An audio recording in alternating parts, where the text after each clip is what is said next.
Voilà pourquoi le Seigneur Jésus va prendre le cas d'Aaron. Lorsqu'on parle de cet épi, là, on a beaucoup parlé du cas d'Aaron. Aaron a été choisi par Dieu pour servir Dieu devant les enfants d'Israël.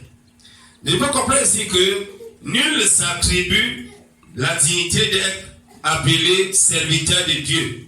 Comme c'est le cas de ceux qui vont dans les écoles bibliques, on se pose la question, si personne ne doit s'attribuer cette dignité-là, qu'on doit lire un peu, il peut user de pitié avec ceux qui sont dans l'ignorance et dans l'erreur, puisque lui-même est environné de faiblesse. Il faut d'ailleurs souligner ici que lorsqu'on parle de la faiblesse dans la Bible, la faiblesse n'a jamais été le péché. L'adultère n'est pas une faiblesse, l'ivoire n'est pas une faiblesse, la fornication n'est pas une faiblesse. Il y a une différence entre une faiblesse et le péché. Vous avez des gens qui prient vraiment, prions pour nos sœurs, elle a la faiblesse des hommes. Vraiment, la sœur là, les hommes, elle a une faiblesse, prions pour elle, on commence à prier. Non et non. Le péché n'est pas une faiblesse, le péché c'est le péché. Amen. La faiblesse c'est quelque chose qu'on ne peut pas contrôler. Exemple, la fatigue. La fatigue est une faiblesse. Ouais. Par exemple, si quelqu'un peut-être ne voit pas bien, c'est une faiblesse. Il ne peut pas, il ne peut pas changer ça. Si quelqu'un est film, c'est une faiblesse. Il ne peut pas, il ne peut pas aller au-delà de ça. C'est quelque chose que la nature t'assigne. Peut-être quelqu'un qui est bête, c'est une faiblesse. Moïse avait une faiblesse, il ne parlait pas couramment. C'est ça la faiblesse. Le péché n'a jamais été et ne sera jamais une faiblesse. Le péché reste le péché. Il y a des gens qui disent que non, telle la faiblesse de ceci. Il y a un fois pour 15 jours qui avait confronté. Il disait que non, vraiment, Dieu lui avait dit que son collègue apôtre de l'enfer avait la faiblesse des femmes. Il lui a dit que ce n'est pas le langage de Dieu là-bas. Dieu ne peut pas dire ça. Aucun homme n'a une faiblesse de femme. Ça n'existe pas. Ce n'est pas le langage biblique. C'est un langage démoniaque et satanique. Donc le péché n'est pas une faiblesse. Le péché n'est pas une faiblesse. La faiblesse, c'est quelque chose de naturel. Quelque chose que Dieu nous a imposé. Quelque chose que les circonstances ont imposé qu'on ne peut pas dépasser. Un autre exemple encore. Il y a celui qui est ici à Sénégamia. Il ne peut pas être en même temps à Sénégamia et à Douala. C'est une faiblesse. Donc ça veut dire que la nature m'impose cela. C'est une faiblesse. Gloire à Jésus. Maintenant, on va voir le verset 3. Il y a encore de cela, il doit faire des offrandes aussi bien pour ses péchés et que pour ceux du peuple.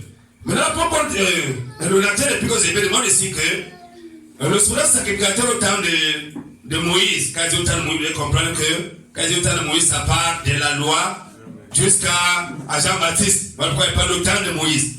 Donc il était établi ici là, il présentait d'abord les offrandes pour ses propres péchés. Parce que lui était aussi un pécheur comme les autres. Il était un pécheur comme les autres. Pourquoi? Quand il donnait les offrandes, il commençait par offrir sa part de peur qu'on le tire avec une chaîne. Parce qu'il mettait une chaîne au pied, avec une main à l'intérieur, personne n'entre là-bas, on tire. On le tire comme si on tirait le cadavre d'une chien ou bien d'un chien. On devait le tirer. Donc on dit ici qu'il devait offrir des sacrifices pour ses propres péchés d'abord. Ensuite pour les péchés du peuple. Verset 4. Et nul ne peut s'attribuer cette dignité que celui qui est appelé de Dieu comme Aaron, comme exemple Aaron. Et là on se pose la question de savoir, et les écoles bibliques, ceux qui passent par les écoles bibliques pour être pasteurs, qui les appelle? Ceux qui se déclarent général de Dieu, qui les a déclarés général de Dieu? Il y a des gens qui sont archevêques, avec les cannes et les chapeaux des babyloniens sur la tête. Qui les a déclarés archevêques? Frère, nul ne peut s'attribuer la dignité d'être appelé serviteur de Dieu s'il a été mandaté, appelé depuis le ciel. Voilà les problèmes au Cameroun. Il y a son pasteur parce qu'ils ont faim. Il y a beaucoup de chômage au Cameroun. Il apprend quelques versets bibliques. Il est dedans. Dernièrement, mon cousin essaie de ridiculiser l'église en disant que vraiment l'église catholique avait fermé la porte au Bamileke. Ils sont venus à l'église de réveil. Ils sont remplis l'église de réveil pour faire les hommes au Camden. Et il y a tous ces bandits et les défauts qu'on a. Les bandits comme les défauts, les Camden. Je vous ai dit, si ce n'est pas de ça qu'il est question, frère. C'est parce que l'église catholique a fermé les portes, les gens vont se rabattre à l'église de réveil. Ce n'est pas de ça qu'il est question. On reçoit l'appel de Dieu. C'est Dieu qui t'appelle et qui t'établit. On ne vient pas pasteur parce qu'on est dans le chômage. Je suis ce bandit de Camden dit un jour que il réduit le chômage en recrutant les pasteurs, en les payant.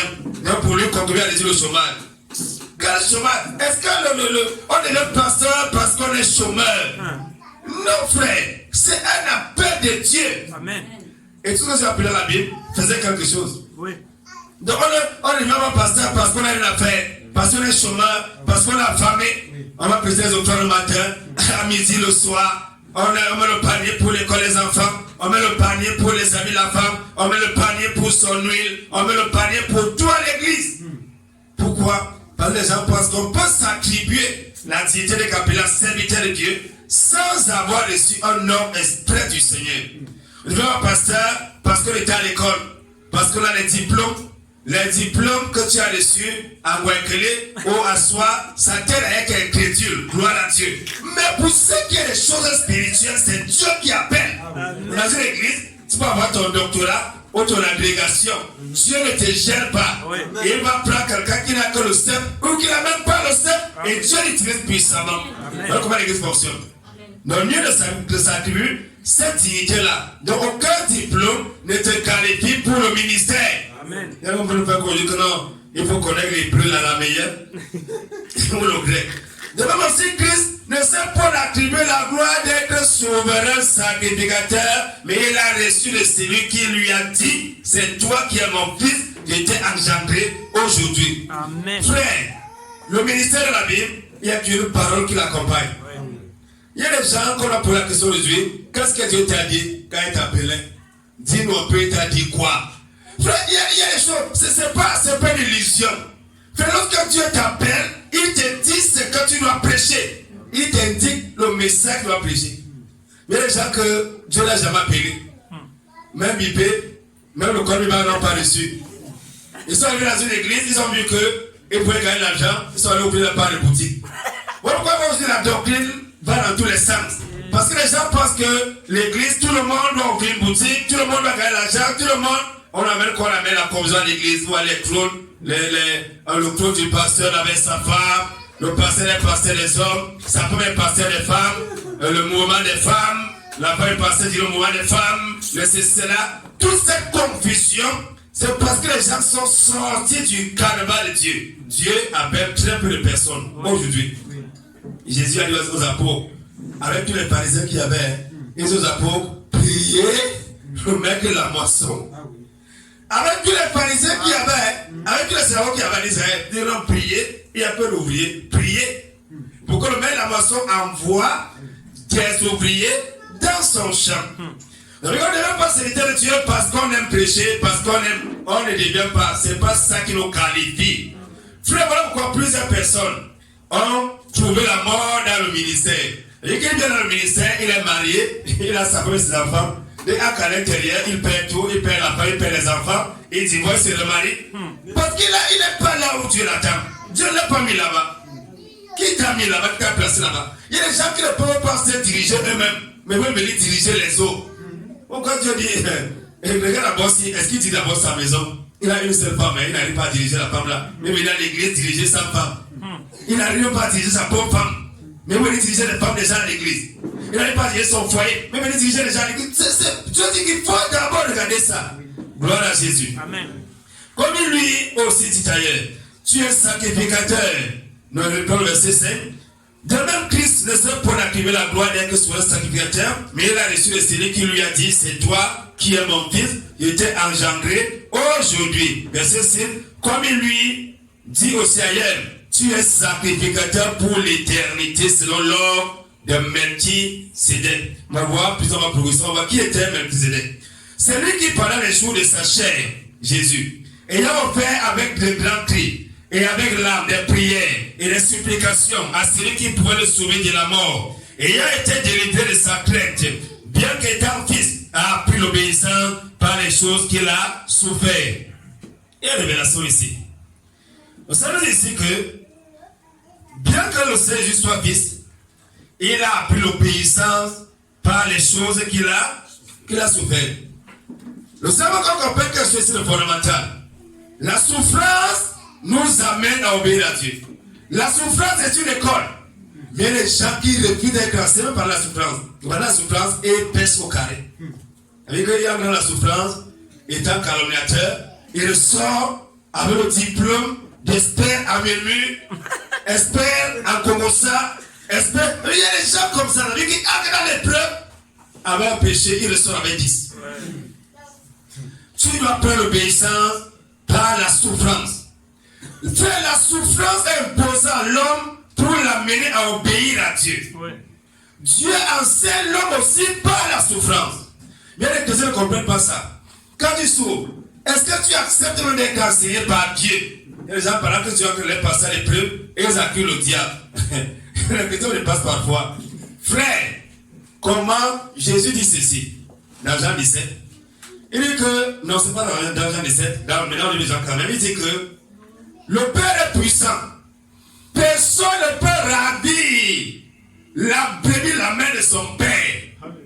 Il y a des chrétiens qui croient que quand il doit aller travailler quelque part, quand il est au travail, le diable vient, il bouscule Dieu, il l'arrache, il prend le chrétien, il ferme la porte devant le chrétien, et pendant ce temps, Dieu a que le Satan, pardon, laisse-le. Il y a des gens qui pensent que la Bible s'applique sur certaines choses. La Bible dit que tu es entre la main de Dieu. Et le Père est puissant. Personne n'est plus fort que le Père. C'est dans ta Bible. Amen. Donc, le diable ne viendra pas te prendre pendant 5 minutes pour fermer le port. Dans ta Bible, il est écrit que lorsque Dieu ouvre le port, personne, même le diable, ne peut pas. C'est dans ta Bible. Les chrétiens qui ont les esprits de l'accomplissement, ils ont pris ça où? Ils ont pris ça où? Il y a des gens que Dieu a que de résister. Que Dieu résiste à cela face à face. Il bagarre avec lui comme Jacob. Jacob m'a bagarré une nuit. Il y a des gens qui sont que fait 10 ans. Quelqu'un qui fait 10 ans, en lutte avec Dieu. Pendant 10 ans, il lui d'accord. Il y a des gens que Dieu a que de fermer la porte devant lui. Il ferme la porte. Il dit à Dieu qu'il va casser ça. Au nom de Jésus. Je casse cette porte. Je casse. Dieu, je te lis. Je te lis. Saint-Esprit, je te lis. Il lit Dieu, il le Saint-Esprit. Pendant que les gens qui nous passent plutôt à gauche. Frère, la souffrance est là pour t'amener à obéir. Le diable n'a pas de pouvoir sur la vie d'un enfant de Dieu. Satan ne décide pas sur toi. Si Satan décide encore sur toi, tu es un bâtard. Et non pas un fils. D'abord, Dieu est clair. Frère, tout ce qui t'arrive, il faut comprendre que c'est la volonté de Dieu. Sauf si tu es un pécheur à l'église. Sauf si tu es un pécheur. Quand tu es un pécheur là, parfois le diable vient, parfois tu es là. Et il a été rendu parfait par la souffrance. Il est devenu l'auteur du salut éternel pour tous ceux qui lui obéissent. Jésus est l'auteur d'un salut éternel pour tous les enfants de Dieu, pour tous les hommes de la terre. Non. Uniquement pour ceux qui lui obéissent. Le salut est réservé exclusivement à ceux qui obéissent à Dieu. Pas aux gens qui obéissent au monde. Pas les menteurs, pas les buveurs de vin, pas les fornicateurs, pas les adultères. Le salut n'est pas pour eux. Mais c'est uniquement pour ceux qui obéissent à Dieu. Gloire à Jésus. Amen. Dieu l'a déclaré, verset 10. Le l'a déclaré sur un sacrificateur selon l'ordre de Melchizedek. À ce sujet, nous avons beaucoup de choses à dire qui sont difficiles à expliquer, que Dieu nous aide seulement. Est-ce qu'on va à l'église parfois? Il y a des choses que tu vois un chrétien, après 2 ans, 3 ans, il a encore que de se débrouiller. En Estiwan, il est encore là-bas. En Estiwan, pendant 3 ans, il est là sur place. Il ne bouge pas. Il a que le doublé. Il a que le tableau de côté. Après 3 ans, il est sur place. Il ne bouge pas. Il a la maternelle de la foi. Il ne sort pas de là. Il reste là-bas dedans. Il se bat. Il bagarre. Il reste là-bas à l'intérieur. Il y a des chrétiens comme ça là. Il a après 3 ans, il est là. Et celui qui est appelé à comprendre les choses spirituelles ne comprend rien. Il a encore besoin qu'on vienne l'exhorter. Que Dieu nous a dit. Vous êtes devenus là à comprendre. En effet, tandis que vous deviez être des mères depuis longtemps, vous avez encore besoin d'apprendre les premiers éléments des oracles de Dieu et vous en êtes venus à avoir besoin de lait et non la nourriture solide. Frère, si on fait encore le débat avec le chrétien, enlève un bijou. Frère, Jésus vous dit une fois que, pourquoi c'est dépassé? Je vois certains pasteurs, l'homme avait commencé la foi. Regarde là, vous savez que ce que j'avais quand il commençait la foi, il y a des pensées qui sont encore dedans. Frère, tu arrives au niveau, alors on doit encore te convaincre de laisser un bijou. C'est un problème. Amen. Tu as encore du moment où on doit te dire que non. Pour gagner ton mariage, il faut préparer à manger ton mari, il faut faire comme ça, il faut faire comme ça. Si tu es perdu complètement, tu es encore un bébé. C'est des choses qu'on dit au monde. Le monde quand il se marie, tout le monde est conseillé. Vraiment, tu sais que l'homme c'est le ventre, le bas ventre, il faut donner à manger comme ça, il faut faire comme ça. Vraiment, moi je suis gêné d'entendre des choses comme ça. Un chrétien qui a la connaissance de Jésus, il a connaît les éléments de base. Même les païens nous donnent le même conseil. Le chrétien aussi assis là. Ça ne marchera pas. Satan va balayer, ça ne révèle la main et va t'amener dans la souffrance. Et je comprends que dans l'appel de mariage, ce n'est que Christ seul. Frère, est-ce que tu es encore dans les éléments de base? Frère, on ne devait plus parler en chrétien. Principalement ceux d'ici. Que frère, c'est pas toi deux. C'est pas toi deux. Frère, c'est des choses qu'on comprend automatiquement. Amen. Quand on est chrétien, quand on seulement une soeur, tu comprends qu'ici, il faut qu'il plume mes mini. Quand seulement, tu n'as pas besoin, je dis qu'on n'a pas besoin de dire fais. Amen. Tu comprends automatiquement. On a des choses à faire devant. Frère, on n'a pas besoin de parler de copines. Tu comprends toi que ça n'existe pas. Ouais. On ne pense même pas au vin, j'y pensais. On ne peut pas dire que c'est quand même vraiment chrétien, et puis les fumeurs l'ont et puis ça. Il ne s'intéresse pas, il a la nausée. Il dit qu'il est dégoûté. Il est dégoûté. Il n'a pas les éléments de base. Il y a la fortune à quel niveau frère et soeur. On a encore été exhorté que frère, il faut enlever ceci. Frère, vraiment, il faut enlever le bijou. Ma soeur, il faut enlever le bijou. Vraiment, il faut enlever ceci. Ça, il y a quelque chose qui ne va pas. Tu es très loin. Comment vas-tu servir Dieu? Comment tu vas te confier des choses véritables? Si les béyabas, tu as que de bagarrer. Tu bagarres encore dans les béyabas, tu bagarres. Tu ne comprends rien. Que ça nous aide. Amen. En effet, quand vous devez être mère depuis longtemps, vous avez besoin d'apprendre les premiers éléments des oracles de Dieu et vous en êtes venu avoir besoin de lait et non de nourriture solide. Le lait, c'est pour les bébés. Vraiment, voilà, je me sens jugé par vos paroles. Je me sens jugé par l'évangile. Ça, c'est le langage des bébés spirituels. Frère, si je viens dans l'assemblée, c'est parce qu'attends que Dieu me parle. Jésus a dit dans Jean chapitre 15, il a dit quoi? Il a dit que celui qui porte le fruit, qu'est-ce qui se passe? Le Père les monde, ça veut dire que mon dit couper les mauvaises branches. Le Père les monde, il coupe les mauvaises branches avant qu'il porte davantage les fruits. Mais moi, quelqu'un a dit que vraiment, on m'a émondé, vraiment comme il monde, je sens que je suis culpabilisé, je sens qu'on cherche à me couper. Tu ne comprends rien du tout dans la foi. Tu es un bébé spirituel. Tu es là pour qu'on te coupe. Et l'évangile doit te couper, doit enlever les mauvaises branches en toi. C'est pour ça que tu es là. Amen. Quand tu viens pour que Dieu te parle. C'est pour ça. Et tu dois te parler individuellement. Si tu es dans une église, tu n'es pas interpellé par le message, sors de là rapidement. Amen. Tu as qu'à aller en enfer. Il n'y a pas Dieu là-bas. Dieu doit t'immander chaque jour. Et dès que tu atteins la perfection, il t'enlève comme un homme. Amen. Mais si tu viens à l'église et la porte ne te touche plus, c'est que tu es arrivé. Ne dis pas que tu viens à l'église et que la même porte te touche tous les jours. On dit jeudi, tu es toujours là. On dit demain, tu es toujours là. La porte doit chaque jour, la porte doit t'amener. C'est ce qu'on appelle la sanctification progressive. Amen. Tu progresses avec Dieu. Tu passes une classe, puis une autre. Mais les chrétiens qui sont encore loin là-bas derrière. Or, celui qui se nourrit du lait ne comprend pas la parole de la justice, car il est un pétant, c'est normal. Je vois pourquoi dire, on dit à quelqu'un, quand on prêchait sur la sanctification, et vous nous enseignez la loi, vous prêchez la loi. Vous voyez un chrétien qui ne connaît pas la parole de la justice, il demande encore sa femme. La Bible dit que le corps de la femme appartient à son mari, le corps de mari appartient à sa femme. Il ne connaît rien de la peur de la justice. Il connaît les éléments de base comme les païens. Comme les païens. Il ne comprend rien des choses spirituelles. C'est ça que ça nous fait comprendre cela. Mais la nourriture solide est pour les hommes faits. Pour ceux qui par l'habitude ont le jugement exercé à discerner le bien et le mal.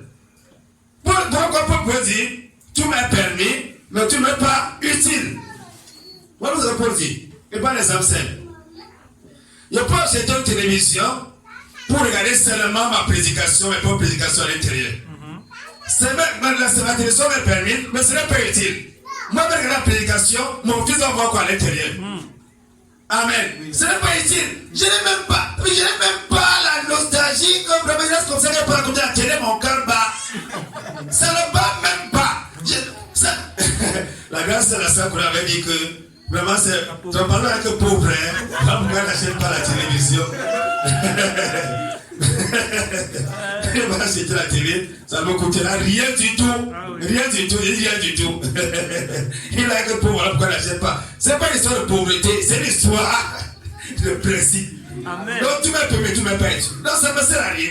Je me laisserai abstenir par quoi que ce soit, frère. Ne va comprendre la parole de Dieu. Donc tu vas être un homme fait qui juge. Il dit que non, je ne mettrai pas un bijou sur moi. Point bas. Je suis un homme accompli. Et si on m'a compris, donc le diable peut m'en servir. Les hommes peuvent m'en servir. Donc vraiment, si tu fais comme ça, frère, je sois dire aux chrétiens, quand tu me vois, tu me dis que celui-là, il est compliqué. Je n'ai pas besoin de dire à quelqu'un que je suis marié. Je n'ai pas besoin. Quand tu me vois, tu me comprends qu'il est compliqué celui-là. Je n'ai pas besoin de te dire. Je n'ai pas besoin qu'un homme dise qu'il aime. Je n'ai pas besoin de ça. Mon langage même, ma façon de faire. Moi que celui-là, il est compliqué. Il est occupé depuis. Amen. Je suis occupé par Jésus depuis. Amen. Donc je n'ai pas le temps à donner à qui que ce soit. Donc frère, il faut qu'on soit des gens matures qui jugent les choses selon l'Esprit de Dieu. Pas les gens qui sont encore des bébés, il faut encore les débats. Donc vraiment, pasteur, on a parlé sur les mini-jeux. Maintenant, moi j'ai une jeune qui dépasse un peu les genoux. Ma soeur, tu n'as pas besoin de faire un débat sur la limite de l'interdit. Toi, en mettant un vêtement, c'est que ça ne sied pas un enfant de Dieu. Oui. Tu le mets à la poubelle directement. Un vêtement qui n'est pas bien, on ne le donne pas à quelqu'un d'autre. On le met à la poubelle. Amen. Parce que ce n'est pas bien. Ce qui n'est pas bien pour toi n'est pas bien pour l'autre. Ne n'allez pas à Moulin pour donner une païenne. Pour tuer encore les gens. Quand on va à Moulin, on le brûle directement. Amen. Pas ça Moulin. On ne va pas dire, moi j'ai ma soeur, comme ma soeur encore païenne. Mon corps de encore païenne, j'ai quand même les pantalons serrés ici, que tu peux mettre. Ça c'est pour l'enterrer une fois. C'est pour l'enterrer. Comme ça nous allons de Jésus. Donc la maturité spirituelle consiste à exercer le jugement, avoir le discernement. Je sais ce qui est bien, je sais ce qui n'est pas bien. C'est ça la maturité. Mais si je suis encore là, en train de faire des débats, un païen me prêche. Un païen me prêche. Un jour, un païen dit à un frère. Un païen dit à un frère que tu ne dois pas porter les choses de sacrifice du patron pour aller à la tombe de son fils avec lui. Le frère dit au païen, la Bible dit, soumettez vos autorités. Un païen te dit que si tu étais un vrai chrétien, tu ne serais pas que la commune le patron pour aller faire des sacrifices sur la tombe. Tu cites un verset biblique. Tu dois t'arrêter une fois à comprendre que tu es perdu et commencer à pleurer. Tu vas parler là, que Dieu te bénisse, tu vas aider. Voilà ce que tu dois faire. C'est ça être un homme mature qui juge, qui discerne. Gloire à Jésus. C'est pourquoi les éléments premiers. C'est pourquoi les premiers principes de la doctrine de Christ, les premiers principes, les B là-bas, quand on va pas à la cible, on dit P. P plus A égale pas. P plus machin égale P. C'est ça l'apôtre Paul qui dit ici. Le latin qui dit ici que c'est les premiers éléments de ce qu'on apprend en classe 1 là. On doit déjà finir avec ça depuis. Amen. Est-ce que tu as encore la classe 1 mon frère? Ou en net, one même? Est-ce que nous allons de Jésus? Amen. Les premiers principes de la doctrine de Christ, talons à la perfection, ne posant pas de nouveau le fondement du renoncement aux œuvres mortes. Alléluia. Les œuvres mortes, frère, on a fini avec ça depuis. Frère, si on bagarre encore pour prier pour un frère, non, vraiment, je sens que si on ne prie pas pour le frère, il va tomber dans l'adultère bientôt. Il faut qu'on prie pour lui. On commande le Seigneur de prière. Il y a quelque chose qui ne va pas. Il y a quelque chose qui ne va pas. Frère, comment tu vas faire d'abord pour te placer en présence d'une femme qui n'est pas ta femme?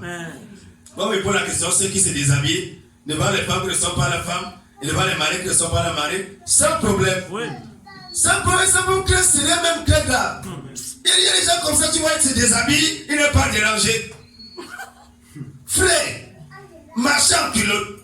On ne doit pas, un frère, on ne peut pas dire un frère, on ne marche pas en culotte. Il le sait depuis. Amen. On ne va dire une soeur. On ne marche pas en décolleté. On ne marche pas sur le sein. La soeur connaît ça, le frère connaît ça. Vous dites que dès qu'il met, il est mal à l'aise. Oui. Tu ne peux pas sortir de ta chambre avec le culotte. Il dit que c'est impossible. Amen. Amen. À moins que tu n'aies pas le Saint-Esprit. Oui. Tu ne peux pas sortir de ta chambre avec un décolleté, avec un démembré.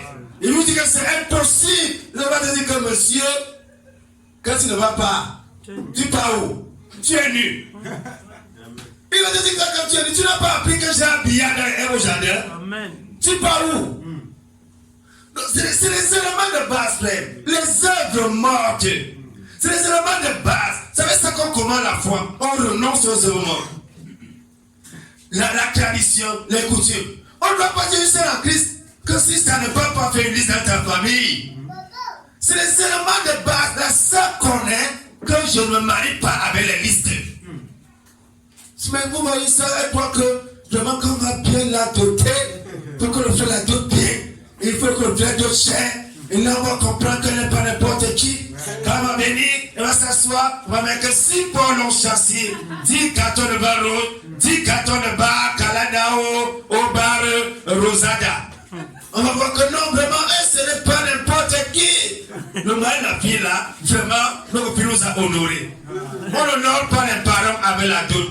La dot, c'est l'escroquerie. La dot, c'est la méchanceté. La dot, c'est un abus. C'est la vérité. La soeur connaît ça. Le frère connaît ça. Le frère connaît qu'on ne donne pas la gloire. On ne donne pas le beau aux gens. Amen.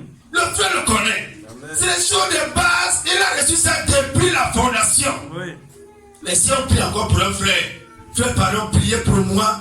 De peur que le temps, mon père doit venir à la maison. Je veux que tu enlèves le vin dans son cœur. Mon beau-père sera là. C'est un problème. C'est un problème. Et que si on commande la foi, on sait bien ça. Et même dans ta famille, on sait que celui-ci a pu. Ah oui. Dès le début. Ici, une fois qu'il y avait un papa qui était pasteur. Et son père était païen. Son père est resté chez lui. Il y avait beaucoup de frères dans la maison de ce papa-là. Et son père était là. Qu'est-ce qu'il faisait? Il appelle un frère de l'église. Il dit, va m'acheter le vin. Le frère n'a pas. Il me l'appelle encore le corps. Va m'acheter ceci. Dès que son fils a le soin, il dit à son fils que tel n'est pas dans tes choses-là. Il dit ça à son fils, que tel n'est pas dans tes choses-là. Là, il a envoyé l'eau. Il a dit qu'il ne parle pas, il n'achète pas le vin. Quand son père a dit que non, tel, il est dans tes choses. Il est là-bas avec toi. Donc voilà un païen qui a poussé bien, mais que les gens allaient pleurer, il a trouvé que non, ils étaient faux. Il était à l'église. Frère, si un païen te mettait à l'église, quelle serait ta réaction? Tu vas réagir comment? Comment tu vas réagir? Frère, si ta femme est païenne, et qu'elle veut recevoir le djangé dans ta maison, va-t-elle amener le vin à boire chez toi? Et que l'homme ma femme n'a pas encore cru. On va dire au nom de Jésus, je ne veux même pas voir. Il dit voir, c'est pas plus appelé, je ne veux même pas voir. Je ne peux même pas voir le vin. Si le vin, je vois là, ça seulement un scandale. Amen. Et même ta réunion là, ta réunion païenne, cherche là où tu vas la faire. Ici, on ne fait pas les réunions païennes. Nous avons dit que non, vraiment, Christ sera complaisant. Les hommes morts, c'est les béyabas. Quand on a dit les enfants là, non? On appelle qu'elles soient dans la cile. On dit qu'elles soient à la ligne. En avant, tout droit. Pour commencer avec l'appeler les lignes à la cile. Il y a des chrétiens qui ne comprennent pas que le lancement de mort, c'est comme c'est Béyabala. On t'a pas appelé les lignes. On t'a pas appelé les lignes. On t'a pas écrit à la cire. C'est ça le fondement. Mais si tu vas avancer dans la foi et que tu ne sais pas si tu dois boire, si tu ne dois pas boire, si ton père doit boire, si ta belle doit boire, si ceci, il y a un problème. Amen. Le vrai faut reposer ton fondement.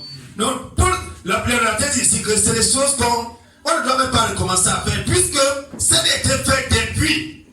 Mais aujourd'hui à l'église, la plupart des chrétiens n'ont même pas commencé ici. Mais ils sont chrétiens. On va essayer de dire le mot. La foi en Dieu. Frère, quand on commence, on doit apprendre à croire en Dieu. Si après 5 ans, ma soeur, on t'exhorte encore sur la foi, il faut croire en Dieu. Ma soeur, quand tu as un problème, compte sur le Seigneur. Ma soeur, mon frère, appuie-toi sur Dieu. Il y a quelque chose qui ne va pas. Il y a quelque chose qui ne va pas. C'est comme un enfant quand il est à l'école, il ne connaît pas lire. Il ne connaît pas lire, il est déjà comme un. Comment va-t-il faire devant les épreuves au CEP ou au concours? Il ne sait pas lire. Et on se fait devant les épreuves du concours, on lui donne une épreuve, il ne sait pas lire. Il regarde seulement avec les yeux, il ne peut rien faire. Il a qu'à aller où? Pourquoi à la style, on apprend déjà à lire dès la base. C'est ce que la parole que dit ici. Frère, la foi, c'est quelque chose qu'on reçoit à la fondation de notre foi. Quand on commence avec Jésus, on doit croire en lui aveuglément. Quelles que soient les circonstances, on compte sur Dieu. Mon mari est mort, gloire à Dieu. Ma femme est morte, gloire à Dieu. Mon enfant est mort, gloire à Dieu. On doit faire comme Ézéchiel. On fait comme lui. Pas qu'on s'en repartit comme un vulgaire païen, on critique Dieu. Vraiment, si tu étais Dieu, pourquoi tu as laissé mon père mourir? Vraiment, si tu étais Dieu, pourquoi tu dois faire comme un licencié? Un chrétien qui est encore là-bas n'a rien compris. Quand tu es licencié, tu danses et tu rends grâce à Dieu. Pourquoi on va les idolâtres quand l'église quelqu'un adore son travail? Pourquoi? Parce qu'il sait que son travail qui est son tout. Ma cousine m'a dit l'autre jour, le travail de la femme, c'est son premier mari. La plupart des femmes sont dans la polyandrie. Elle a 2 maris. Elle a son travail d'abord. Et maintenant, l'homme vient par la suite. Comment voulez-vous qu'une femme à qui on a enseigné que son mari c'est son travail? Elle va rester son mari comment? Comment c'est possible? Donc, son mari avec le thème, c'est l'argent. Le travail donne quoi? C'est l'argent qui est derrière. Donc, la foi en Dieu. Donc, ma soeur, la foi, tu dois croire aveuglement. Si on t'exhorte encore, après des années dans l'église, qu'il faut croire en Dieu, il faut avoir la foi, ça ne va pas. Tu es un bébé spirituel. Et les bébés spirituels, à tout moment là, ils vont faire caca sur vous. Parce qu'un bébé, je vous dis, tu peux mettre une veste, 3 pièces. Tu t'habilles. Un enfant vient faire les selles sur toi. Il ne discerne rien. Et tu seras bien là, lever ça. Tu vas lever maintenant là. Tu reconnais là des problèmes pour rien. L'enfant ne discerne rien. Même dans l'église, il veut courir, il veut jouer, il veut faire ces choses. Pourquoi il le fait? Parce qu'il ne discerne pas. Mais si toi, tu n'as pas encore la foi et tu avances, c'est un problème. C'est là qu'on commence. On croit aveuglement. Et lorsqu'on commence notre vie chrétienne, sur la foi en Dieu, on va expérimenter des choses incroyables. On peut dire un jour, je passe comme ça et dire que bon, c'est cette chose, il faut que j'ai ça. Par la foi, tu vois ça arriver. Telle chose. C'est ça, c'est le début. Maintenant, là, je ne cherche plus à savoir si Dieu est vraiment, si Dieu, si tu es vrai, donne-moi si. Ça n'existe plus. Dieu est vrai. Amen. Amen. Je ne prie plus Dieu pour les choses du monde qui me montre qu'il m'a montré qu'il est Dieu depuis beaucoup d'années. C'est ça le fondement. C'est ça commencer avec Dieu. Que c'est le nom de Jésus. Amen. La doctrine des baptêmes. Doctrine des baptêmes. Ou encore quelqu'un qui spécule encore. Il ne comprend pas ce que c'est que le baptême. Frère, c'est un problème. Si frère, le baptême, tu dois avoir la signification de tout, de ce que c'est que le baptême. C'est-à-dire que tu appelles un païen, tu passes à un païen, et le baptême c'est quoi? c'est la mort et la résurrection de Christ. Pourquoi se baptiser dans un cours d'eau? Parce que Dieu, depuis le premier amour, avait dit qu'il devait fuir nos péchés dans la mer. Et Salomon a dit que tous les fleuves, tous les rivières vont à la mer. Parce que Salomon a dit. Ça veut dire que tu es plus un païen qui le croit. Mais si toi, tu ne connais même pas encore ce que c'est que le baptême, mais c'est un problème. Je vous ai dit une fois, si quelqu'un, on baptise quelqu'un dans une piscine, dans un cours, dans une église, il a reçu le baptême catholique. Oui. Il a reçu le même baptême en chrétien, mais que c'est lui qu'on a mis les couteaux sur sa tête. Frère, il dit que s'il appelle un païen ici, il appelle un païen qui explique ça, le païen va dire oui. Il dit que demande-moi un païen. Le païen va te dire que c'est la même chose. On a créé un pot, on a mis dedans. On a pris un gobelet, on a mis 6 mois. C'est la même chose. Il n'y a pas de différence entre les deux. C'est comme la fornication et l'adultère. La fornication et c'est la même chose. C'est un péché sexuel. C'est comme la masturbation, c'est la même chose. C'est comme quelqu'un qui dit que non, moi il est chat. Non, pasteur, je suis vierge. Je suis vierge. Le man de vie, je suis né. Je n'ai jamais connu une femme. Frère, est-ce que tu es masturbateur? Oui, pasteur. Un masturbateur n'est pas vierge. Il ne l'est pas. Il ne l'est pas. Il est vierge comment? Donc c'est parce que pour lui, c'est comme il était pas même femme à côté. Avec les non, ce n'est pas ça qu'il est question. Donc il faut comprendre spirituellement certaines choses. Frère, la doctrine est baptême. Frère, tu dois continuer avec un docteur en ça depuis des années. Donc si aujourd'hui encore tu fais des débats sur ça, c'est un problème. On peut baptiser par immersion, oui. On peut baptiser par aspersion, oui. On peut baptiser au nom de Jésus, oui. Frère, on a fini avec ça depuis. Amen. Le baptême c'est pas au nom de Jésus. Depuis quand? Qui a institué le baptême? Qui l'a dit? On dit que non, vraiment, Paul Pierre avait baptisé, il a dit aujourd'hui la Pentecôte. Et qui est l'élu éthiopien? On l'a baptisé au nom de qui? L'élu éthiopien a été baptisé au nom de qui? De personne. Paul lui-même a été baptisé au nom de qui?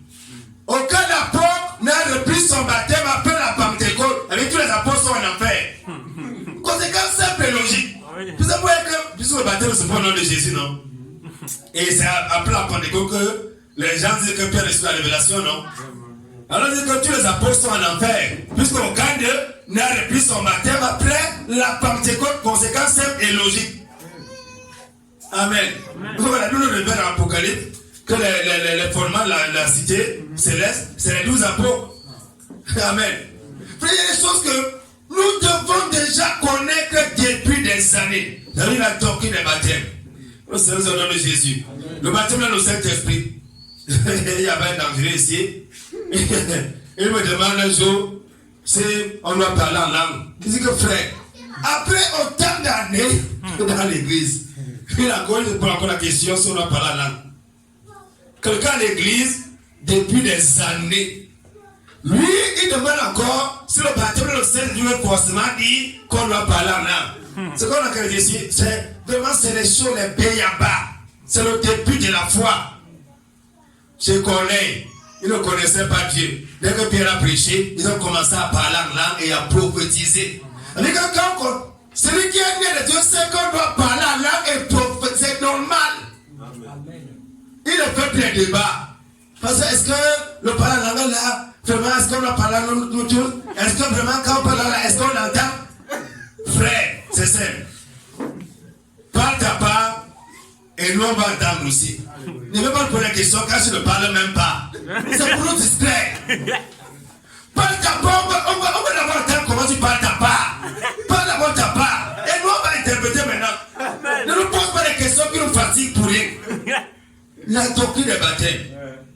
Le baptême de permission. Le baptême de Saint-Esprit. Le baptême de feu. Le chrétien doit passer par les épreuves. On ne doit plus te prêcher sur ça. On ne te prêche plus. Quand l'épreuve vient, tu rends grâce à Dieu. Amen. Quand la persécution vient, tu rends grâce à Dieu. Tu ne te décourages pas. Si tu étais vraiment avec moi, pourquoi est-ce que mon mari me fait ci? Pourquoi est-ce que ma femme me fait ci? Frère, c'est normal, naturel, c'est le début. Oh, c'est le nom de Jésus. La doctrine de position des mains. Ça veut dire que le chrétien doit connaître ça. Il n'a pas la calvitie. Parce que le prophète l'a prié, il a passé mon cœur à tête. La prophétesse l'a prié, elle a passé mon cœur à tête. Il y a des gens quand n'importe qui impose les mains. L'imposition des mains, c'est une transmission de l'esprit. Oui. Quand tu imposes les mains, il a quelqu'un communiquer ce qu'il a. Si c'est un sorcier, tu reçois les démons de la sorcellerie. Si c'est un adultère, tu reçois les démons de l'adultère. Frère, c'est des choses qu'on connaît déjà. La doctrine d'imposition des mains. Par exemple, quand on va quelqu'un venir, vraiment, il veut que tu pries pour moi, pas mon cœur à tête. Il y a des chrétiens comme ça, là, un pasteur vient aller à l'assemblée, il vient prêcher. Les gens courent mon cœur à tête pour qu'on prie pour eux. Tu sais qu'ils sont d'où? Tu sais qu'ils sont d'où?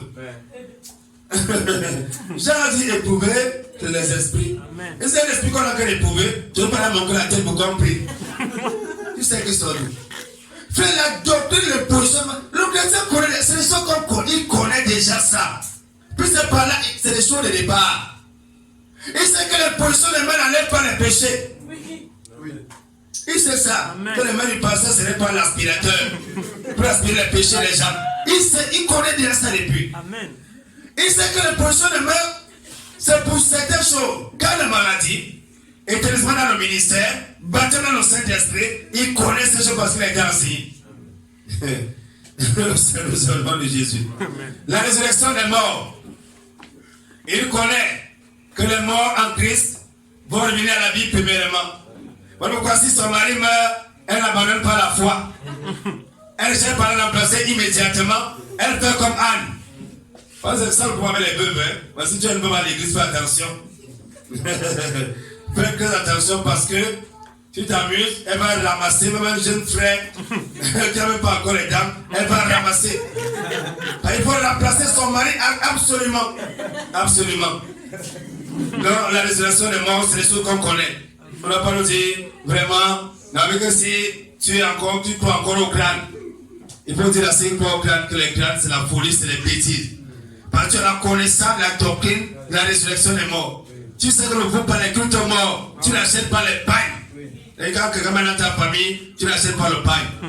Tu ne donnes pas l'argent, tu ne donnes pas les 500 000, les 300 000 pour la maison de deuil. Dis que ça ne sert à rien. Amen. Quand on vient au deuil, tu peux dire, réfléchir, méditer sur son sort. On ne vient pas manger et boire. Moi, je suis désolé pour ceux qui dépendent de l'argent pour les deuils. Ils n'ont rien à faire. Si vous avez trouvé une caisse pour mettre la nourriture est belle et terre, mettez rapidement et enterrez. Et il n'y a pas de réception à faire dans un deuil. Amen. Ça n'existe pas. Mais les gens dépendent de l'argent. Donc ça me dette. Ils ont dit oui, ils ne parlent pas les dettes pour le deuil. Vraiment, le deuil de mon père m'a fini. Le deuil ne me finit pas.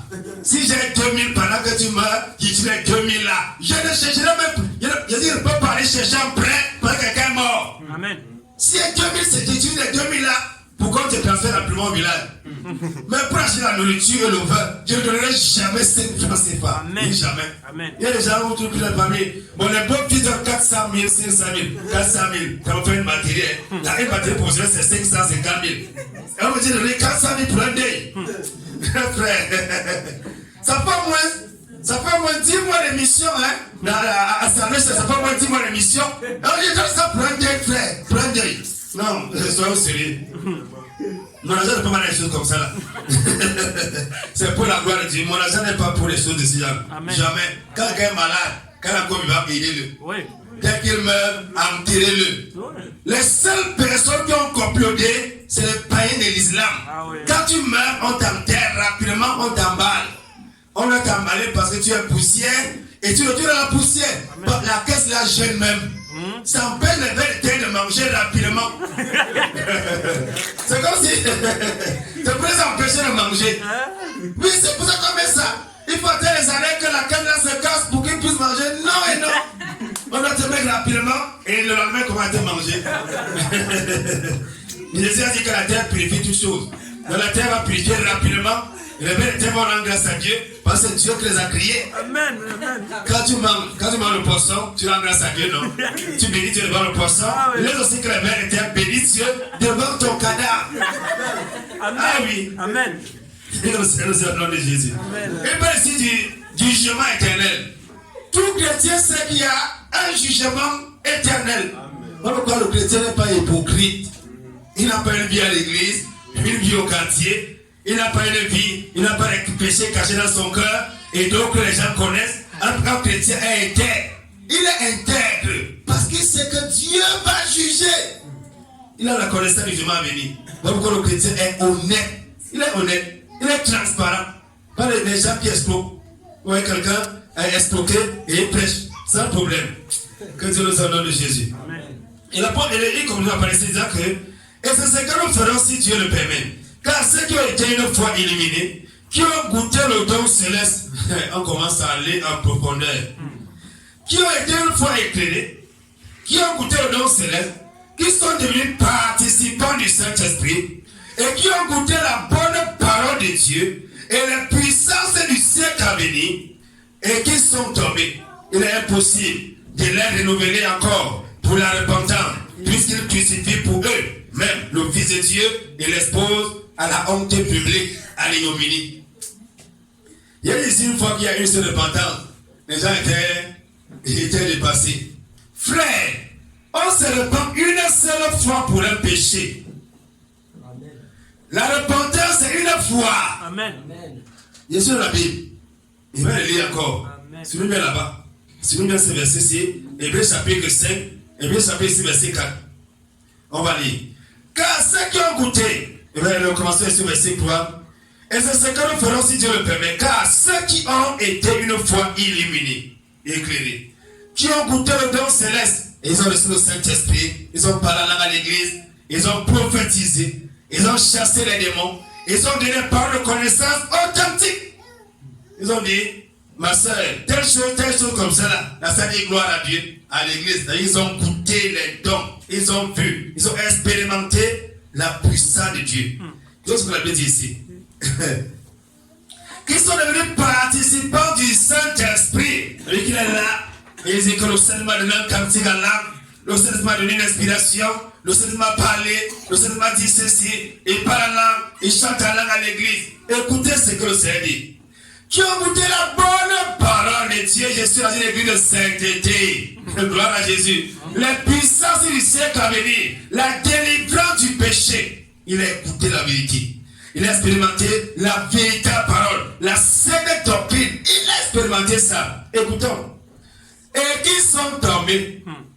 Tombés. Il est impossible, c'est le mot impossible dans ta Bible. Il est impossible. Verset 6. Regardons un peu ici. C'est la version qui dit, la verset dit quoi là? S'il retourne, soit chargé de nouveau. Soit chargé de nouveau par le bâtard. Vu que, quant à eux, il crucifie de nouveau le Fils de Dieu et l'expose à l'opprobre. Frère, si tu as expérimenté le Saint-Esprit, le baptême dans le Saint-Esprit, tu as chassé les démons, tu as goûté la bonne parole de Dieu, tu as goûté Jésus, tu as reçu la révélation de Dieu, et donc tu es convaincu que Jésus est réel. Si tu tombes, il est impossible qu'on t'amène encore à la repentance. Pourquoi les faux prophètes ne peuvent plus se repentir? Quand vous voyez tous ces bandits-là, les camdem, les écanés, les défauts, les tchitchas, les lucao, et tous ces bandits-là, les tués choueaux. Frère, c'est les gens qui ne peuvent plus se repentir. C'est impossible. Ils reçoivent directement la puissance d'égarement. Et que Dieu même se charge de les égarer. Oui. Maintenant, les faux miracles se multiplient. Ils divorcent, ils se remarient. Et le jour qu'ils se remarient, l'église augmente encore de 1000 membres. Ils commencent à dire la même fois à l'église, 200 personnes à l'église. Et plus ils pêchent, plus son empire satanique grandit. L'argent ne peut que se multiplier. Et celui-là dit un jour, une fois venu de l'argent, une seule fois, il a ouvert une radio. Et il n'a pas venu de l'argent une fois, pas deux, une seule fois. Il a ouvert une radio. Avec une seule offrande que Guillemette. Comment ça nous a donné Jésus? Quand la terre qui a été abîmée par la pluie qui tombe souvent sur elle et qui produit une herbe appropriée à ceux pour qui elle est cultivée, reçoit les bénédictions de Dieu. Mais celle qui produit des épines et des chardons est reprouvée et près d'être maudite, sa fin est d'être brûlée. Ouais. C'est ça que la vérité. Tu as connu la vérité? tu l'as régné, tu seras brûlé au feu. Rien à faire. Cependant, nous attendons de vous, bien-aimés, de meilleures choses et qui conduisent au salut, quoi que nous parlions ici. Donc, quoi que je prêche comme ça là, ce que j'attends de chacun d'entre nous, c'est les meilleures choses qui conduisent au salut. Un chrétien ne tombe pas. Amen. Tu n'es pas épileptique. Si tu as un esprit d'épilepsie, Dieu va te délivrer au nom de Jésus. Amen. Un chrétien ne tombe pas. Vous appelez qu'on est tombé vraiment, il est tombé dans le péché, il est tombé dans l'adultère, il est tombé. Tu as glissé où? Un chrétien tombe. On dit qu'un pasteur est tombé, vraiment vous savez, il y a des familles à l'église pour séduire les hommes de Dieu. Les hommes de Dieu, pas de Dieu. Un homme de Dieu, quand tu t'es à l'église, il sait déjà qui tu es. Amen. Et tu ne peux pas t'amuser avec lui parce que c'est un feu dévorant. Amen. Tu ne peux pas. C'est une flamme de feu. On dit que là, il est tombé. Il est tombé. Que Dieu nous aime au nom de Jésus. Amen. Que Dieu nous aime vraiment. Car Dieu n'est pas injuste. Dieu qu'on va nous enseigner ce soir. Pour oublier votre œuvre et le travail de la charité que vous avez fait pareil pour son nom en ayant assisté et assistant les saints. Frère, quand on fait du bien à un bien-aimé dans le Seigneur, la Bible dit que Dieu ne peut pas l'oublier. Amen. La question est celle-ci. La semaine, c'est encore. Combien de frères as-tu soutenu? Tu as aidé combien de personnes cette semaine? Tu as fait du bien à combien de personnes? Il est dit ici que Dieu ne peut pas oublier ce que tu as fait. Parce que Dieu n'est pas injuste. On voit ici que le Saint-Esprit qu'on a attesté, il ne dit pas ici, Dieu n'oubliera pas ce que tu as fait à tes enfants. Ou bien à ton père, à ta mère. Frère, lorsqu'on fait quelque chose pour un frère de Jésus, le Seigneur dit, tu ne peux jamais perdre ta récompense. Il y a des gens qui ne font rien pour les frères de Jésus, pour les sœurs de Jésus, ils ne font rien. Ils peuvent investir dans les pères et leur famille. Nous avons même des dépenses sur les enfants jusqu'à. Ils peuvent dépenser comme ça là. Ils fument le charme plus qu'un démon. Et ils comprennent que tout ce qu'il a investi là, c'était dans l'eau. Parfois, il finit de dépenser comme ça là. Après ça, elle va en concubinage. Tout ce qu'elle a dépassé là dans l'eau. Rien du tout. Rien. Nos frères, la bienfaisance, ne l'oubliez pas au nom de Jésus. Oh, nous désirons que chacun de vous fasse voir la même ardeur pour conserver jusqu'à la fin la pleine certitude de l'espérance. La même ardeur pour continuer jusqu'à la fin. Un frère ne perd pas son zèle. Amen. Priez pour moi, mon zèle a diminué. Qu'est-ce qu'il a diminué? Quand il dit ça, dit frère et soeur, laisse l'amour du monde, laisse nous craquer. On ne prie pas pour ça. On ne peut pas prier pour le zèle de quelqu'un. On prie ça diminuer comment? Comment c'est possible? Allez prier pour qu'une voiture ait le carburant, il va commencer à voir à l'intérieur. Quand la voiture veut le carburant, on va à la station, et on met le carburant, c'est zèle. Ça veut dire que le frère, la soeur connaît ce qu'il doit faire. Le zèle ne diminue pas. Ça ne diminue pas. Ça va plutôt croissant. La sanctification ne diminue pas. Chaque jour qui passe, tu deviens encore plus radical que hier. Ce n'est pas que plus toi tu avances, tu commences à être un genre là. Un genre. Que Dieu nous aime au nom de Jésus. Ce que tu connais hier, tu commences à prouver aujourd'hui. Commence à croire un peu. Mais il pense qu'avec un frère, peut boire un peu. Mon frère peut quand même avoir une soeur pour ami intime. Madame, je vous pasteur. Est-ce qu'on peut pas commencer comme copain et finir dans le mariage? Je dis frère, parlez-moi tranquille. Alors que sorcier m'a dit un jour, demain pasteur, utilise ton autorité spirituelle parce que moi j'aime ma soeur. Et lui, la fille de son père. Il dit que vraiment, c'est dans notre université à soi. Et on nous dit qu'on ne peut pas se marier. Ma soeur et moi nous aimons parce qu'il veut que tu pries pour enlever la malédiction de l'inceste. Il veut poser cette question. Qui sera ton beau-père quand il va te marier? C'était fini. Mais quand on doit se marier, il y a des gens qui seront là.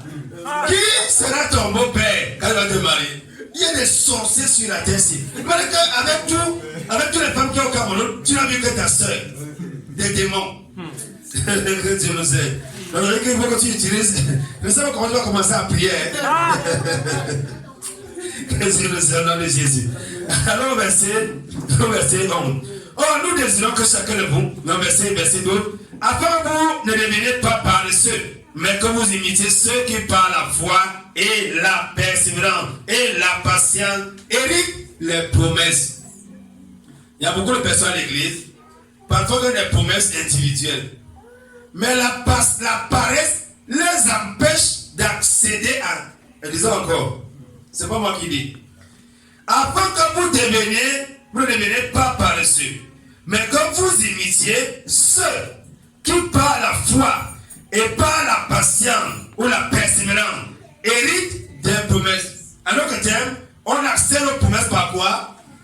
La persévérance et la foi. Maintenant, si on n'est pas persévérant, si on n'a pas la foi, on fait comment? On ne va jamais accéder à la promesse de Dieu.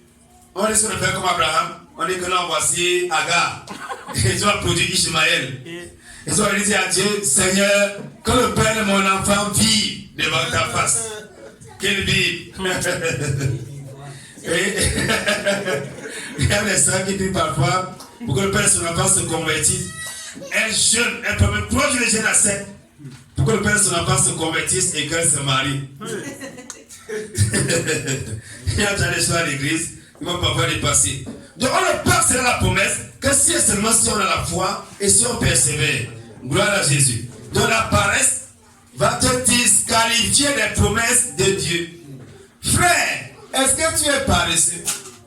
Ma soeur, est-ce que tu es paresseuse? La paresse va te disqualifier des promesses de Dieu. Il y a des gens, ils pensent que lorsque Dieu te promet quelque chose, tu vas aller dormir, tu dors. Et ça va venir. La seule chose que tu dors, que tu sois éveillé, ça va venir. C'est le retour de Jésus. Amen. Mais le reste là, il faut persévérer, il faut travailler. Gloire à Jésus. En effet, lorsque Dieu fait la promesse à Abraham, qu'on ne pouvait pas jurer par un plus grand, il jura par lui-même. En disant, certainement, je te comblerai de bénédictions et je te multiplierai abondamment. Non, et je multiplierai abondamment ta postérité qui est Christ et qui est l'Église qui nous, ça nous concerne nous-mêmes. Et aussi Abraham ayant attendu avec patience, obtint la promesse. Abraham a attendu avec patience. Frère, ne cherche pas à raccourcir. Ma soeur, si tu te promets quelque chose, reste là où il a dit. Il y a des gens qui veulent aider Dieu. Et que non, vraiment, tu m'avais promis que je devais me marier avec un frère qui est brun, avec un frère qui a 2 mètres de taille, avec un frère qui pèse 55 kilos. Vraiment, depuis là, il y a bien l'assemblée, il ne voit pas un frère qui a la tête là. Il faut faire attention de ne pas sortir du caravane de Dieu en voulant prendre un raccourci. Frère, vous savez, Satan est un opportuniste. Lorsque Dieu te parle et que Satan connaît la promesse, il cherche à te proposer sa part de raccourci. Non, tu peux aussi faire comme ça. Non, il y a un programme à l'hôtel là-bas où les jeunes frères, les jeunes sœurs sont là-bas pour partager la parole. Va aussi méditer avec eux. Toi, tu vas pas là-bas. Pourquoi on voit les gens balloter aujourd'hui à l'église? Balloter. Vraiment, il s'en va dire, pasteur, il faut alléger la tâche. Pasteur, allège la tâche de la sœur là. La sœur là veut se marier. Allège sa tâche, pasteur. Je dis, ok, ma sœur, je comprends ton intercession. Mais je vais te poser une seule question. Est-ce que tu es prêt à t'engager devant Dieu? Que ce mari ne vient pas de Dieu, tu assumes les conséquences? Non, pasteur, je ne peux pas. Et qui va s'engager alors? Amen. Plutôt que de dire que le pasteur vraiment favorise le mariage, si le pasteur fait dire que la sœur se marie. Donc là, il n'y a pas de problème. Bon, on le fait maintenant là. Engage-toi devant Dieu à assumer les conséquences si Dieu n'est pas dans ce mariage. Non, non, pasteur, je ne peux pas. Ah bon? Tu ne peux pas? Et qui va assumer? Le pasteur. C'est moi qui vais assumer. Pardon, laisse-moi donc moi-même décider. Je ne décide pas ma place. Je me dis qu'il faut faire comme ça. Frère, la persévérance, la patience, il faut attendre en silence le secours de Dieu. La première question, est-ce que les choses de Dieu se forcent? Non, pasteur, non, ça ne se force pas. Mais pourquoi ce qui est forcé, tu veux m'amener à l'intérieur? Frère, les choses de Dieu ne se forcent pas. Et vous dire quelque chose. Si Dieu t'appelle, même si Dieu veut te donner un mariage, on veut te donner un mari. Adam n'a pas prié, il n'a pas gêné. Le gars s'est réveillé, il a commencé à prophétiser. Frère, quand Dieu est derrière quelque chose, il te dit, tu vas marcher comme ça là, même un païen, le père va te dire que, hey, j'ai aimé que tu étais marié avec un certain endroit. Il dit, même un païen ne te connaît pas te dire ça.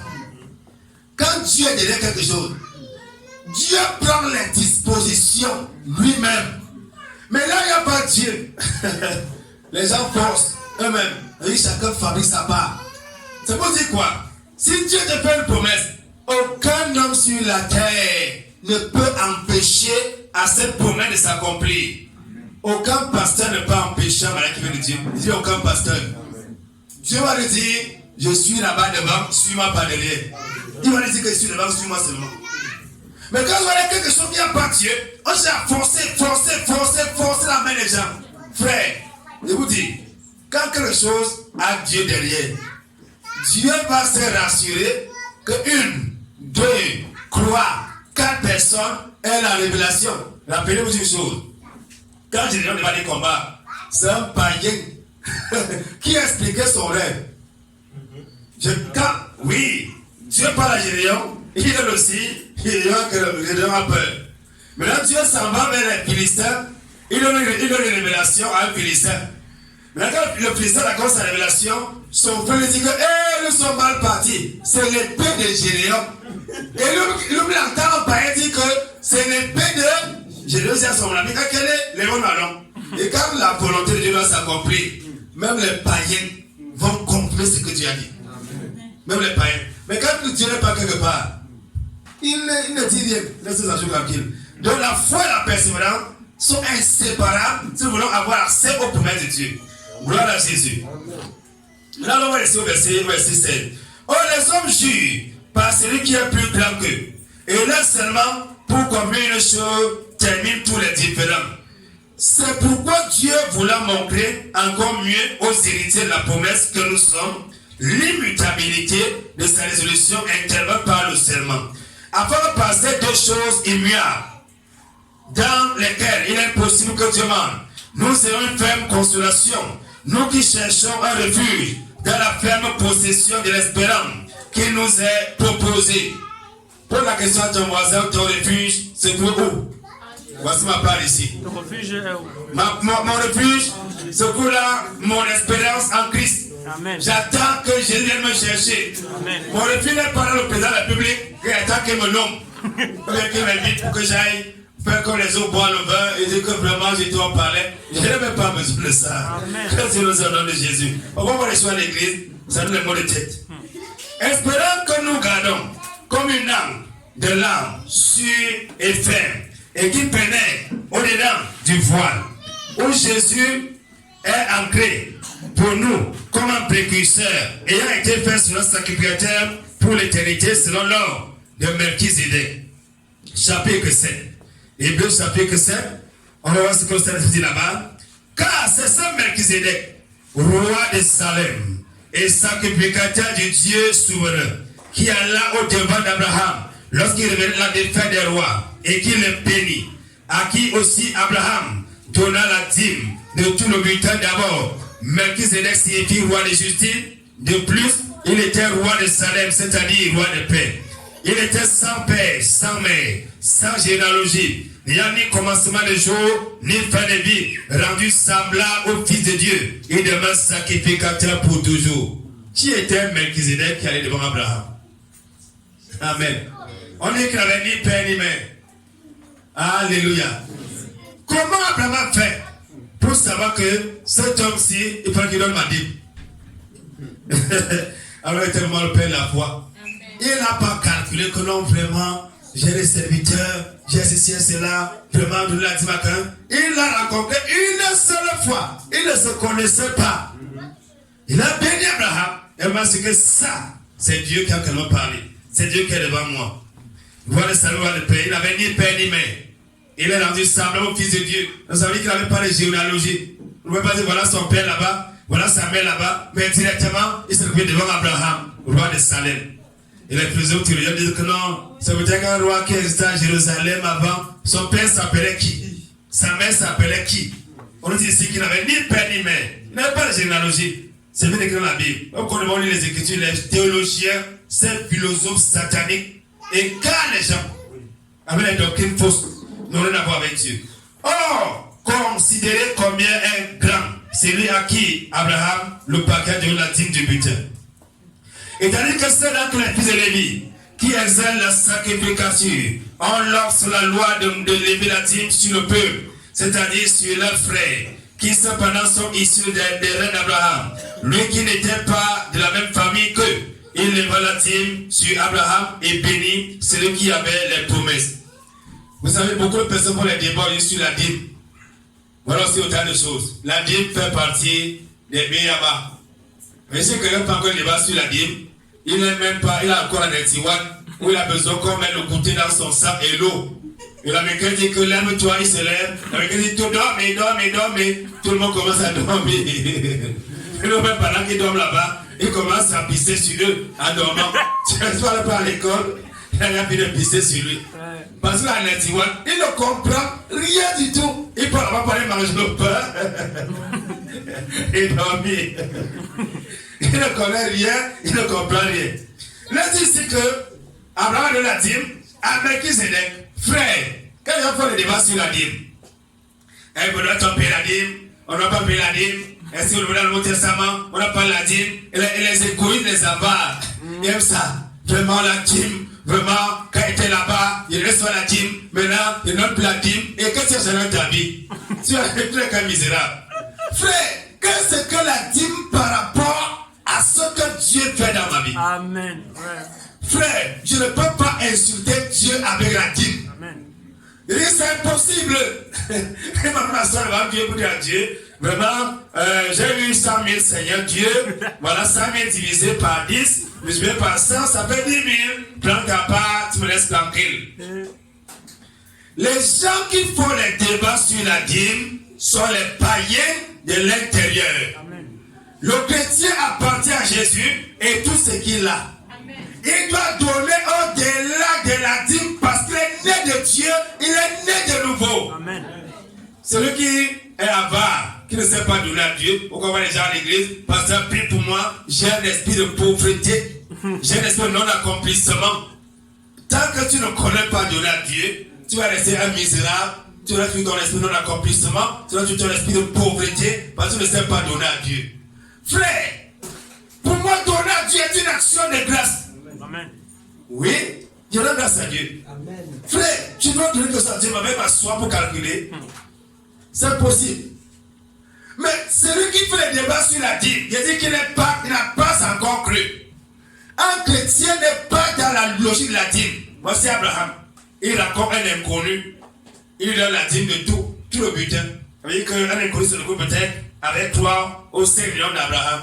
Il ne le connaît pas. Mais il offre comme ça un inconnu. Ça veut juste qu'il était libéral. Mais quand Christ m'a donné, ça peut dire, c'est un avare, c'est un cupide. La dîme a été donnée pour les chiches. Dieu a mis la dîme sur pied. Il a mis la dîme sur pied pour les chiches, pour les égoïstes. Amen. Dieu savait que sans la loi de la dîme, les sacrificateurs allaient mourir de famille. Voilà pourquoi Dieu a mis la dîme. La dîme, c'est pour les méchants. C'est pas moi qui dis, il est écrit à la Bible. Que la loi, c'est pour les méchants. C'est bien écrit noir sur blanc dans ta Bible que la loi, Dieu a mis la loi pour les méchants, les parricides, les homosexuels, les féminins, les avares, c'est eux que la loi a été agressée. Mais celui qui est sur la grâce, qu'est-ce qu'il a à voir avec la dîme? Celui qui est sur la loi va dire, ben j'ai la dîme de 20 000. On va dire, un frère a payé sa mère. Donc on va se dire, il donne 2 000 dans la dîme. on va dire ceci à l'église, il donne encore dans la dîme, il donne. Tu n'as rien compris la foi, rien du tout. Rien du tout. Rien du tout. Vous savez les choses que Dieu donne même aux païens. Il était super un jour. Un païen arrivé dans une église, on devait faire les temps qu'on construit. Un païen, il n'est pas camerounais, il est nigérian. Maintenant, son frère était venu au Cameroun, et son frère, qui est un enfant de Dieu, était parlé à l'église. Le frère avait dit qu'il y a un pasteur là-bas qui est sérieux. Un jour, il est parti là visiter ce pasteur-là. Il est arrivé là-bas, on voulait construire. Là, il descend comme ça. Pendant que les chrétiens l'intérêt, tant que réfléchissent sur 2000, 3000. En passant, là, il y a quand même de ça pour construire votre église. Il ne veut pas payer l'intérêt. Il donne quand même ça comme ça, il y a le passage. Malgré les chrétiens dedans, il réfléchit sur la dîme, sans problème. Les débats de la dîme, c'est les faux débats. Vous voyez les gens viennent avec là. La dîme, pour la peuple, la dîme. Ils ont dit à ces païens-là, pour la peuple, la dîme. Pierre a tout pris. Pierre a dit, dans Actes chapitre 2, on donnait tout. Ananias n'a pas du tout donné, il est mort. Il est à l'église du Nouveau Testament. On donnait tout. Ananias devait partir, peut-être il a donné la dîme. Il est mort. Ananias et Saphira sont morts sur leur argent dans le Nouveau Testament. Et Paul dit, celui qui donne peu va moissonner peu. Et celui qui donne Dieu, celui qui donne abondamment. Et celui qui donne avec joie. Voilà ce que Paul dit. Et il dit que non, vraiment la dîme, ce n'est pas un débat de l'église. C'est les choses des gens qui n'ont rien à voir avec Dieu. Lui qui n'était pas de la famille. Non, verset 5. Or, sans concordie, c'est l'inférieur qui est béni par le supérieur. Et ici, ce sont des hommes mortels qui prélèvent les dîmes. Mais là, il a attesté que celui qui les reçoit est vivant. Et là, il a dit à Abraham, le père de la foi. Là, s'il va me réfléchir un peu, et celui qui donne la dîme ne donne pas les non. Il la donne à qui? Il la donne à Dieu. C'est à Dieu qui donne. C'est lorsqu'on est charnel. Lorsqu'on ne comprend pas les choses spirituelles, on croit que c'est un homme qu'on a qu'à nous donner. C'est là qu'on croit que un jour, la sœur Colette a donné 10 000. Sa sœur lui a dit qu'elle avait donné 10 000. Elle avait donné 10 000. Donc, on l'a cité, je ne sais pas pourquoi, là, sur les bas, elle a donné sa contribution 10 000. On a dit que comment elle vient donner 10 000 au pasteur? Le pasteur n'a pas besoin de ces 10 000. C'est pas à moi qu'elle a donné. Elle ne va pas donner 10 000. Et je pense que quand tu es à l'église, on a donner ça à un homme. Quand tu as cette logique-là, tu ne peux jamais t'élever spirituellement. Ce n'est pas un homme que tu donnes à Dieu. Amen. C'est que ce que le Père là maintenant, il ne paie pas pour un homme, il ne paie pour Dieu. C'est Dieu qui va me récompenser, pas un homme. Donc c'est la compréhension de Jésus. Et les qui prenaient la dîme, les ont aussi payés pour ainsi dire par Abraham. Car il était encore dans l'erreur de son père lorsque Melchizedek alors devant de lui. Sinon la perversion s'était trouvée dans le sacerdoce lévitique, car c'est-à-dire celui-ci qui se rapporte à la loi donnée au peuple. Qu'était-il encore besoin qu'il s'éleva un autre sacrificateur selon l'ordre de Melchizedek et non selon l'ordre d'Aaron? Il faut dire ici que le sacerdoce lévitique, avec la venue de Jésus, n'a plus de valeur, n'a plus de place parce que Christ est le sacrifice parfait. On n'a plus besoin de faire un sacrifice quelconque. Il faut aussi dire ici que avant Moïse, la dîme a été pratiquée par Abraham. Abraham a donné directement la dîme à Dieu. Il a dit que non, la dîme c'est la loi. La dîme c'est la loi, c'est la loi. Et ici, Abraham n'a obéi à aucune loi. C'était écrit où? Dans le même chapitre. C'était écrit où? Abraham n'obéissait pas à la loi. Ni Jacob. La dîme n'est pas la loi. Amen. Comme les avares et les cupines le disent dans les églises. La dîme n'est pas la loi. La dîme était pratiquée avant la loi. C'est comme la circoncision. La circoncision ne vient pas de la loi. Et c'est que le Seigneur dit au juif, attention, moi je dis que j'ai vu la loi. J'ai vu quelle loi? Est-ce que la circoncision vient de la loi? Non.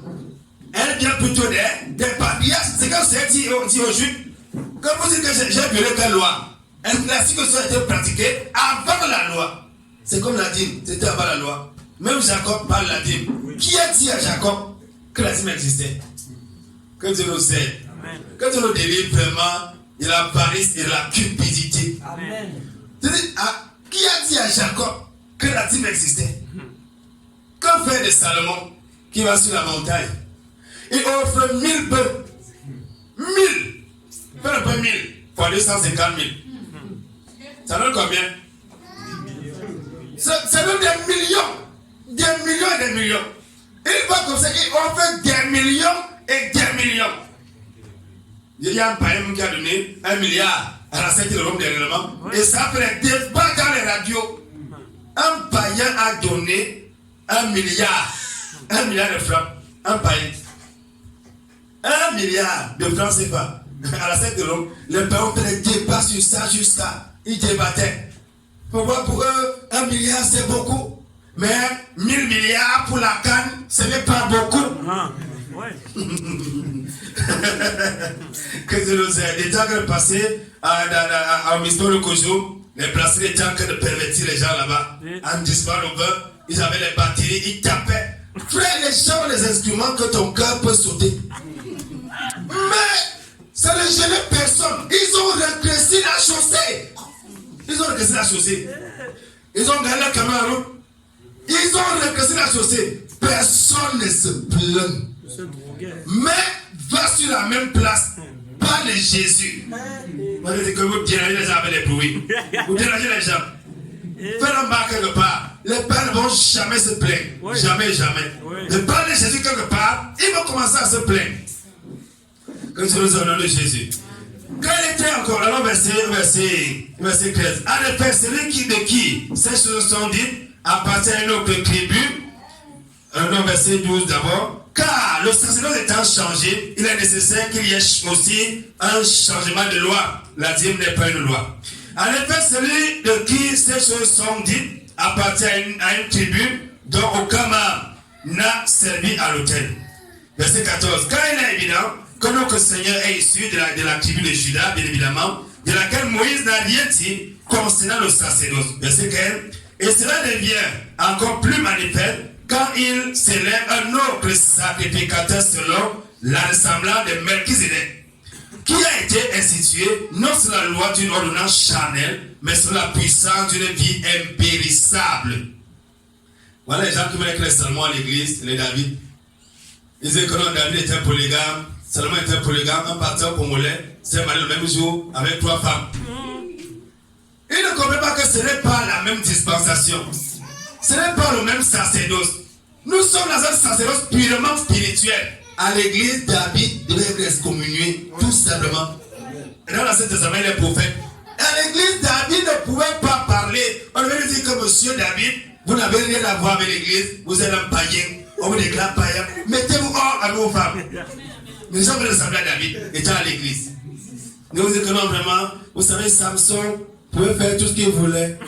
Mais si il coupait les cheveux, et ça qui était grave, il pouvait dormir chez une prostituée, et son onction ne partait pas. Et pour aller faire ci, pour aller faire ça, mais ne fallait pas couper les cheveux. Pourquoi chaque serviteur doit connaître ce qu'il ne doit pas faire pour que l'onction ne parte pas. Il y a des sorciers dans nos églises. Et c'est la première ordonnance a été abolie à cause de sa faiblesse et de son inutilité, car la loi n'a rien amené à la perfection, mais une meilleure excellence par laquelle nous nous approchons de Dieu a été mise à sa place à l'appel de la loi. Et comme Jésus n'a pas été institué sans serment, car les autres ont été faits sacrificateurs sans serment, mais celui-ci l'a été avec serment par celui qui lui a dit, le Seigneur a juré, il ne se repentira point. Tu es sacrificateur pour l'éternité, selon l'ordre de Melchizedek. Frère, nous sommes des sacrificateurs, non pas selon l'Aaron, mais selon l'ordre de Melchizedek. Avec une autre dimension, une autre dispensation, une autre catégorie de sacrificateurs. Amen. Ça veut dire quoi? Nous sommes des sacrificateurs rois. Qu'est-ce que ça veut dire? Amen. Nous sommes des rois et en même temps nous sommes des sacrificateurs. Ça, le mystère de Melchizedek, sacrificateur roi. Donc tu es un sacrificateur et tu es un roi. Il y a une couronne sur ta tête. Amen. Mais une reine devant un païen. Une reine devant un Nangaboko. Il n'a jamais vu. Il n'a jamais vu vraiment. Que Dieu nous en nom de Jésus. Amen. Jésus est aussi devenu garant d'une alliance d'autant plus excellente. Puis, quant au sacrificateur, il y en a eu un grand nombre parce que la mort les empêchait de susciter toujours. Mais lui, parce qu'il subsiste pour l'éternité, il possède un sacerdoce qui ne passe point. C'est pourquoi aussi il peut sauver parfaitement ceux qui s'approchent de Dieu, par lui étant toujours vivant, pour intercéder en leur faveur. Sainte Vierge Marie, priez pour nous, pauvres pécheurs, maintenant elle est notre mort. Amen. On dit que la Sainte Vierge Marie intercède pour nous. Celui qui intercède, c'est Jésus. Marie est morte, elle est enterrée. La femme de Joseph, elle est morte, on l'a enterrée. Elle n'a rien à voir avec l'intercession. Elle ne peut même pas se tenir beau. Que Dieu nous accorde de Jésus. Oh, il nous fallait un tel souverain sacrificateur, saint, innocent, sans souillure, séparé des pécheurs. Ah bon? C'est pas les pécheurs, nous savons que Dieu aime les pécheurs. Et il les met au-dessus des cieux.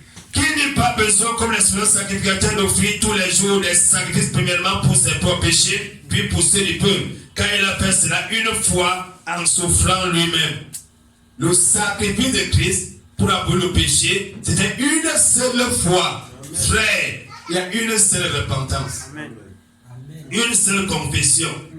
Ne confesse pas le péché deux fois. Car la loi institue sur le sacrificateur des hommes soumis à l'intimité, mais la parole du serment qui a suivi la loi institue le Fils qui a été rendu parfait pour l'éternité. Gloire à Jésus. Amen. Moi, j'étais là ce soir, mais retiens quand même ceci. Pendant qu'on est en train de fermer Hébreux chapitre 7, tu n'es pas n'importe qui, tu es un sacrificateur, non pas selon le d'Aaron. Voilà pourquoi tu ne peux pas boire avant de venir à l'église. Quand tu bois, dans la Sainte Testament, buvez un peu.